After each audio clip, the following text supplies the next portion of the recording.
सरपंच संतोष देशमुखांच्या मारेकऱ्यांना फाशी झाल्यानंतर फटाके फोडून आनंद साजरा करणार. राष्ट्रवादी अजित पवार गटाच्या बैठकीतनं एकमुखी निर्णय घेत करण्यात आला ठराव.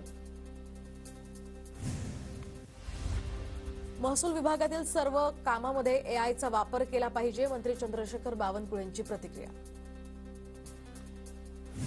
छावा चित्रपटाच्या दिग्दर्शकांच्या विरोधात शिर्के घराणं आक्रमक. तर आज सकाळी 10 वाजता पानशेत धरण परिसरातील शिरकोली या गावामध्ये शिर्के कुटुंबीय एकत्र येणार. छावाच्या दिग्दर्शकांविरोधात न्यायालयात जाण्याचा सुद्धा इशारा. बॉक्स ऑफिसवर छावा चित्रपट सुसाट. चित्रपटाच्या प्रदर्शनानंतर 8 दिवसात 293 कोटी रुपयांची रेकॉर्ड ब्रेक कमाई.